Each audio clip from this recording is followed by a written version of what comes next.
Baik, Teteh kembali lagi.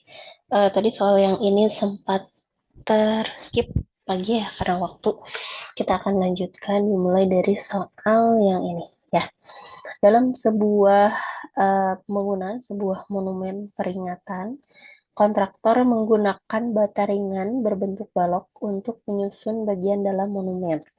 Desain monumen peringatan diberikan pada gambar berikut ya. Jadi di sini ada ilustrasi desainnya. Setiap bata ringan yang digunakan itu berukuran 60 kali 20 kali 10 cm.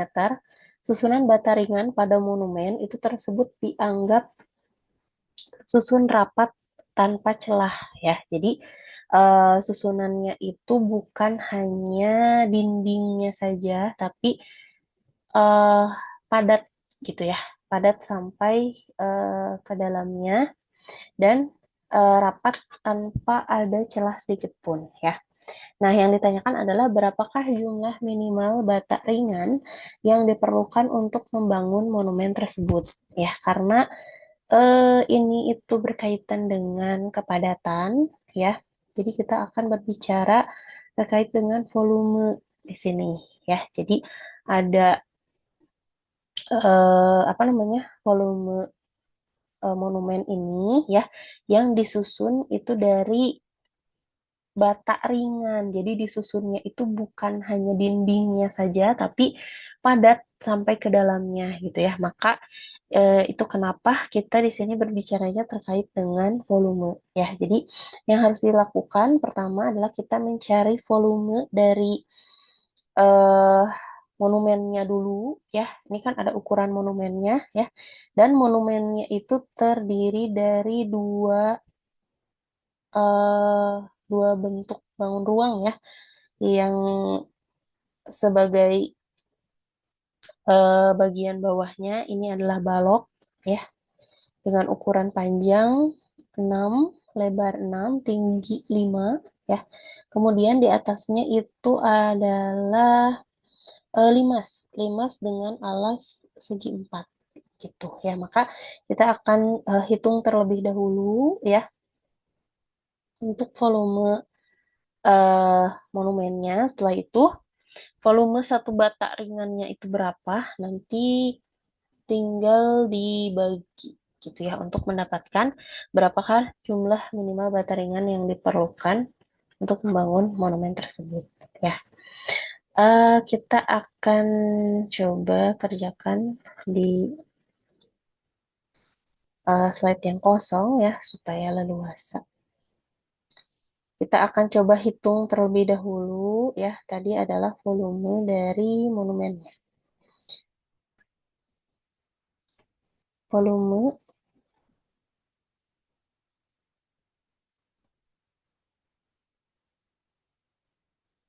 volume monumen.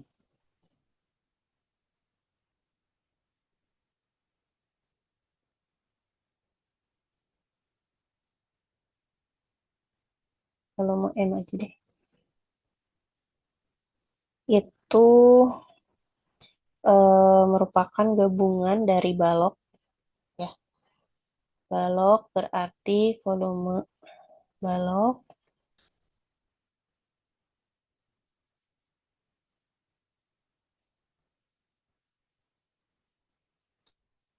volume balok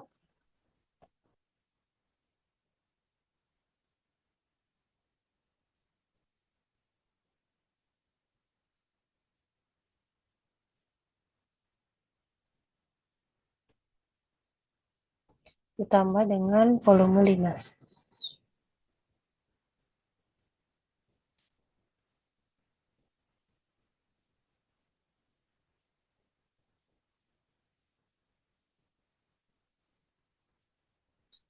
Volume balok itu adalah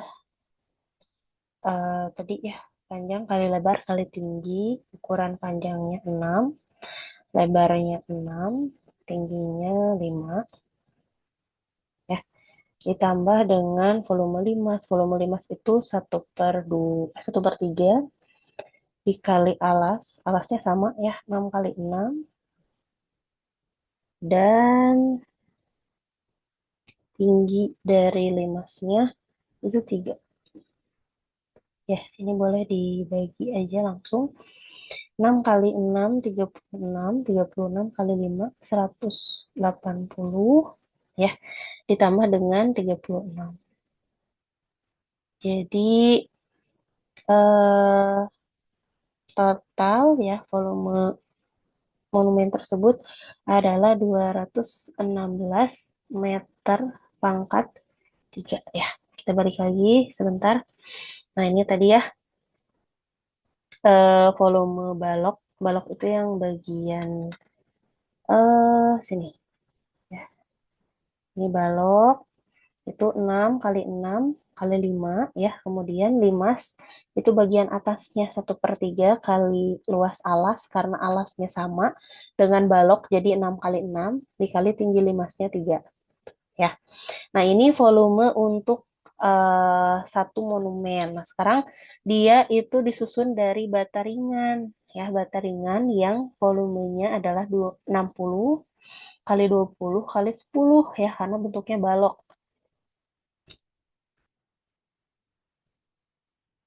Hmm,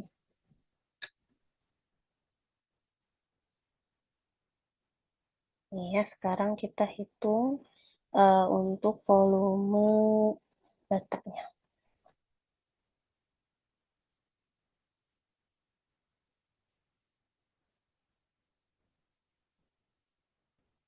Volume bata ya. 6 60 ya kali 20 kali 10. Nah, tapi ingat ini masih dalam ukuran sentimeter ya. Sedangkan di sini masa atau monumennya itu dalam ukuran meter. Berarti boleh kita ubah ya eh ini menjadi ukuran meter. Berarti 0,6 ya dikali 0,2 dikali 0,1 ya. Sehingga hasil perkaliannya ya ini menjadi 0,012 meter kubik ya, meter kubik karena volume. Nah, berarti banyaknya bata ya minimal yang dibutuhkan berarti kita tinggal bagi banyak bata.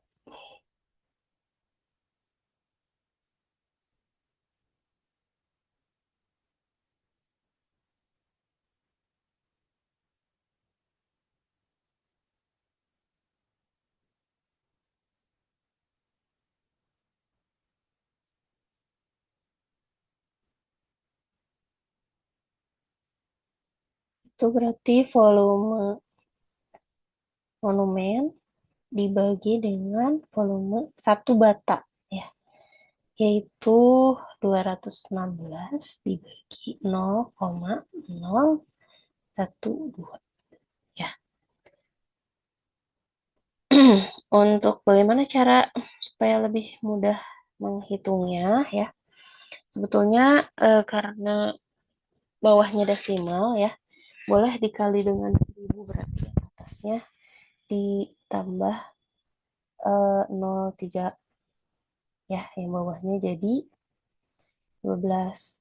Jadi kita tinggal bagi 216 dibagi dengan 12 ya, hasilnya adalah 18.000.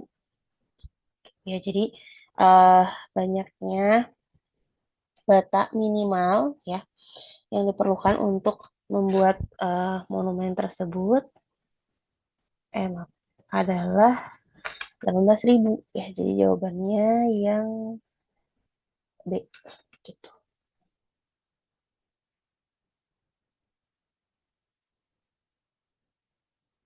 Oke, kita akan lanjutkan ke soal yang selanjutnya. Ya, di sini udah masuk ke elemen data dan peluang ya, atau statistika. Dan elemen terakhir. Proses sebuah petugas perpustakaan ya di suatu sekolah itu melakukan pendataan jumlah buku yang dipinjam oleh siswa kelas 9 ya selama 5 hari berturut-turut. Disajikan pada diagram batang berikut ini ya. Pernyataan yang tepat tentang informasi pada diagram batang tersebut adalah ya. Ini soalnya tipe pilihan ganda ya. Salah satu cirinya adalah di sini pilihannya bulat. Kalau tadi pilihannya itu persegi ya, maka dia berarti pilihan ganda kompleks ya. Kita cek jumlah buku yang dipinjam setiap hari selalu meningkat.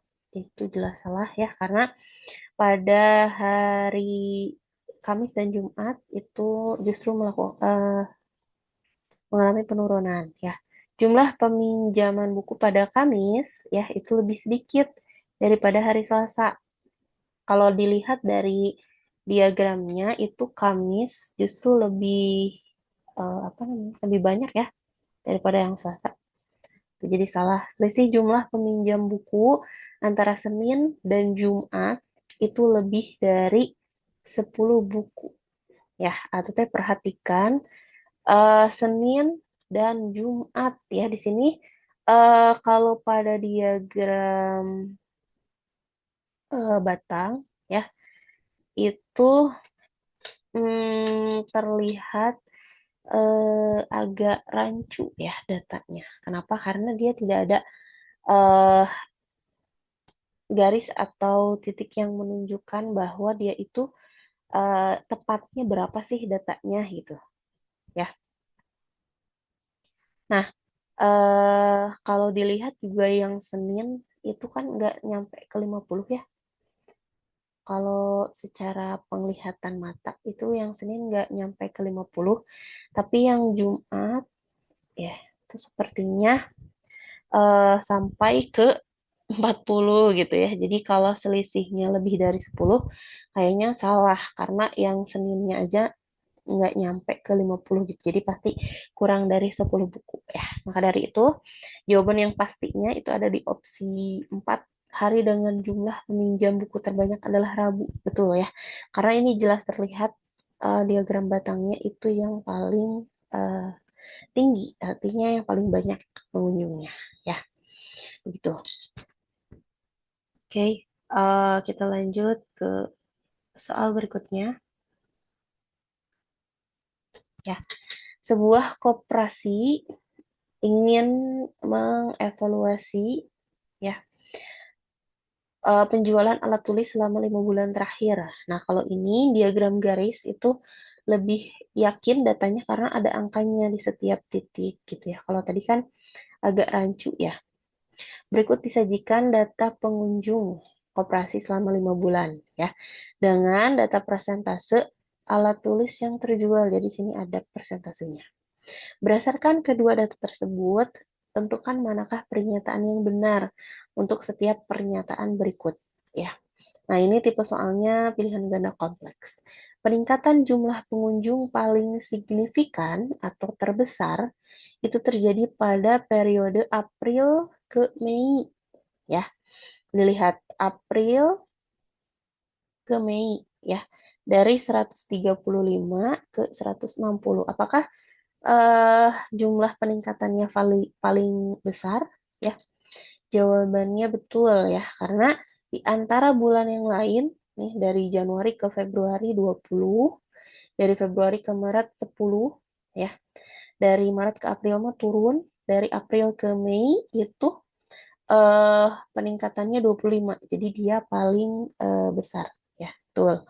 Jika setiap pengunjung di bulan Mei ya membeli satu alat tulis, maka jumlah pulpen yang terjual adalah 64 buah. Ya, kita lihat di persentasenya pulpen itu persentasenya pada bulan Mei ya, ini pada bulan Mei itu adalah 40%. Berarti kalau 40% ya dikalikan dengan jumlah pengunjungnya 160 ya, berarti coret, coret, coret, coret 4 kali 16, 56.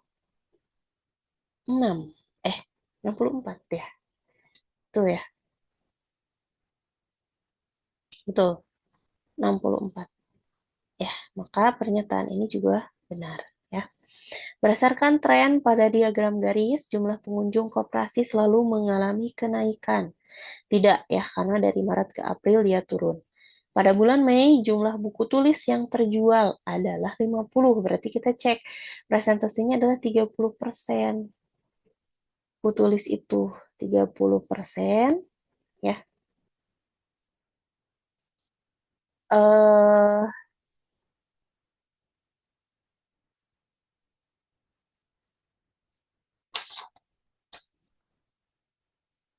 dari 160 ya tadi bulan Mei. Berarti 3 kali 16 ya. Berarti 48 ya. Tuh, jadi salah ya. Begitu. Jadi pernyataan yang benar adalah nomor satu dan 2.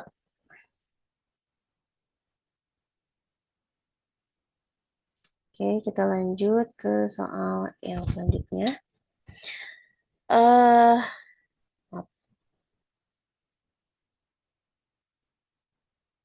Di berdasarkan data diketahui bahwa rata-rata ya, rata-rata berat satu butir telur kecil adalah 45, satu butir telur sedang itu 55, dan satu butir telur besar itu di 65 gram ya. Seorang karyawan toko sedang mengemas setiap 10 butir telur ke dalam satu kemasan dengan ketentuan bahwa rata-rata berat per telur dalam setiap kemasan adalah 55 gram ya. Jadi kan ada 3 jenis telur tuh. Ada yang kecil ya, kecil, sedang, dan besar ya. Yang kecil itu 45 satunya, yang sedang 55, yang besar itu 65 ya. Nah, ini dicampur ya, dikemas dalam satu kemasan isinya 10. Tapi rata-ratanya haruslah 55. Jadi 10 butir ya. eh, itu rata-ratanya 55 gram. Nah, pertanyaannya, jika dalam satu kemasan sudah berisi satu telur besar, 5 telur sedang, dan 2 telur kecil, ya, maka 2 telur tambahan yang harus dipilih supaya tetap memenuhi aturan pengemasan adalah, berarti ini kan total yang sudah dikemas ada 8, ya, kurangnya 2 telur. Ya. Nah, kita harus memperhatikan syaratnya bahwa rata-ratanya harus 55 gram. Ya.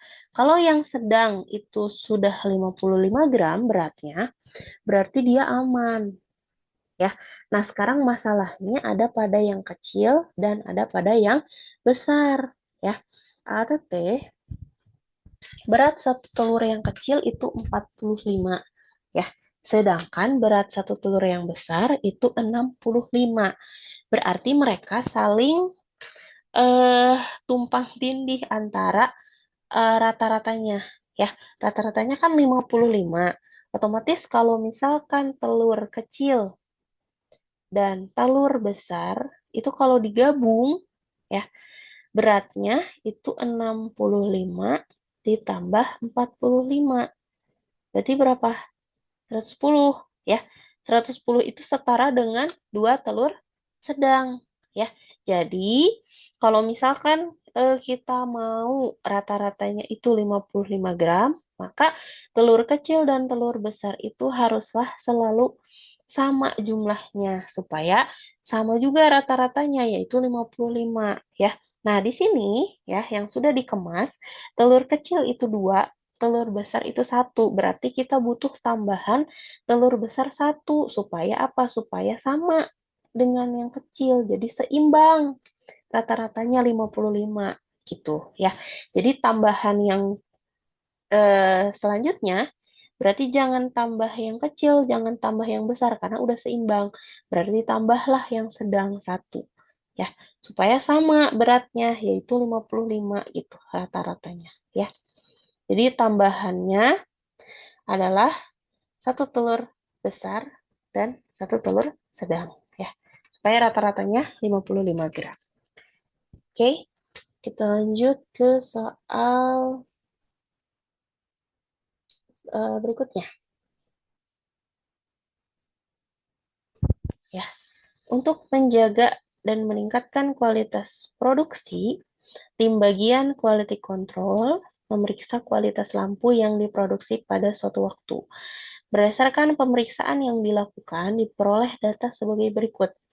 Jumlah lampu kondisi baik itu adalah 920, jumlah lampu dengan kondisi rusak adalah 20 ya. Tim tersebut melakukan kesalahan dengan meletakkan keseluruhan lampu di dalam satu wadah. Jadi ini digabung ya, bersama atau bersatu. Jadi totalnya ada 1000 gitu ya. Jika satu lampu dipilih secara acak dari wadah ya, peluang bahwa lampu yang terpilih adalah dengan kondisi rusak adalah ya. Ini materi tentang peluang ya. Eh Rumus peluang itu perlu diketahui ya. P peluang kejadian, suatu kejadian A misal ya. Cara mencarinya adalah banyaknya kejadian A dibagi dengan banyaknya seluruh kejadiannya atau NA per NS ya. NA itu apa? Banyaknya kejadian A. Berarti kalau misalkan di sini A-nya itu adalah peluang atau kejadian terambilnya lampu dengan kondisi rusak.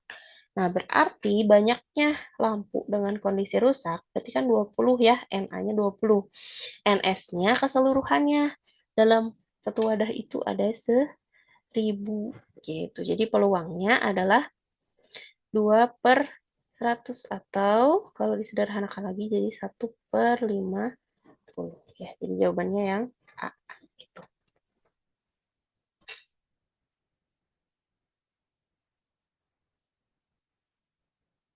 Oke, kita lanjut soal terakhir ya. Di sini, ups, ada sebuah tabel, sebuah sensor otomatis ya diuji untuk mendeteksi kendaraan yang melintas. Pengujian dilakukan dalam 3 tahap dengan hasil sebagai berikut. Tahap 1, jumlah uji 100 kali ya.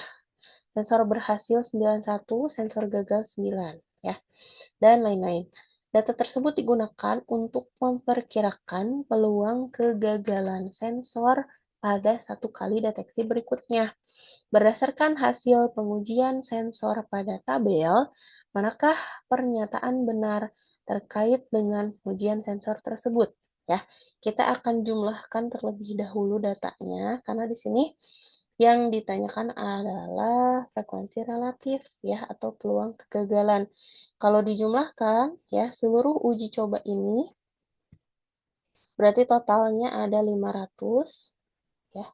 Sensor berhasil itu totalnya ada 438 ya. Dan sensor gagal ya itu totalnya ada 62 tuh ya. Oke, karena ini tipe soalnya pilihan ganda kompleks, kita akan cek satu persatu. Frekuensi relatif atau peluang kegagalan sensor dari seluruh pengujian, berarti seluruhnya kita pakai data yang ini ya, yang jumlah ya seluruhnya. Yang ditanyakan adalah frekuensi relatif atau peluang kegagalan, berarti kalau peluang kegagalan ya itu tadi banyaknya kegagalan ya berarti 62 per seluruh total uji per 500 ya. 62 dibagi 500 itu adalah 0,1 124. Ya, jadi ini pernyataan ke-1 itu bernilai benar. Ya. Sekarang pernyataan kedua. Peluang kegagalan pada tahap 3, ya, ini yang ditanyakan per tahap lebih besar daripada tahap 1. Oke, kita cek. Pada tahap 3, ya, berarti frekuensi relatif atau peluangnya adalah 35 per 250. Ya, berarti itu adalah 0,14. Ya, sedangkan pada tahap 1 itu 9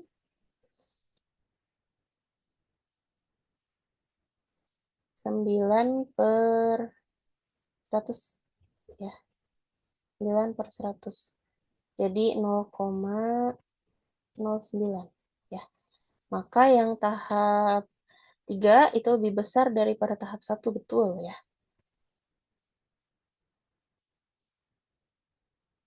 Oke, pernyataan ketiga.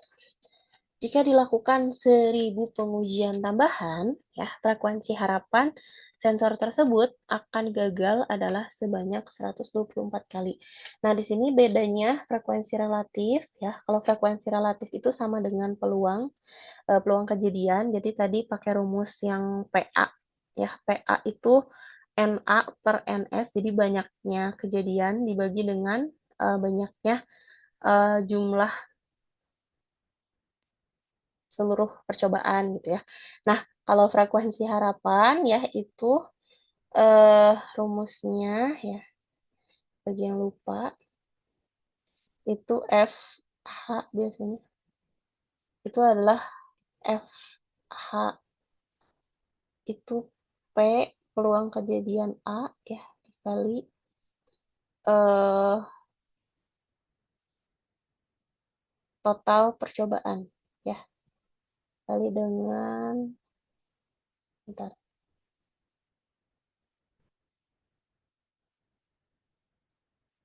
kali dengan K biasanya.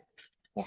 Jadi misalkan di sini tadi kan peluang kegagalannya itu tadi di poin atau di pernyataan 1 adalah 0,124. Nah, maka dikalikan dengan dilakukan 1.000 pengujian tambahan, berarti dikali 1.000 ya. Maka hasilnya adalah 124 gitu. Ya, berarti pernyataan ketiga juga bernilai benar. Nah, sekarang pernyataan terakhir.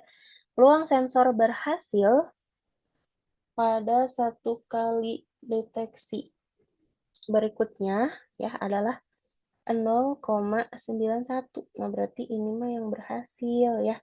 Yang berhasil itu tadi keseluruhannya adalah 438. Berarti NA-nya 438 dibagi dengan 500. Ya, berarti 438 dibagi 500 ya, hasilnya adalah 0,87 ya. Jadi bukan 0,91 tapi 0,87 ya. Begitu. Eh akhirnya kita sampai pada akhir soal ya. ATT mudah-mudahan penjelasan ini dari part 1 sampai dengan part 4 di video keempat itu bisa dipahami lebih baik ya. Kalau masih ada pertanyaan, silahkan boleh disampaikan lewat grup di WhatsApp gitu ya. Sekali lagi, terima kasih banyak atas perhatiannya. Mudah-mudahan bermanfaat ya. Mohon maaf apabila ada kesalahan atau kekurangan ya. Banyak kekurangan yang dilakukan karena keterbatasan juga dari Ibu ya. Sekian, wabillahi taufiq wal hidayah. Wassalamualaikum warahmatullahi wabarakatuh.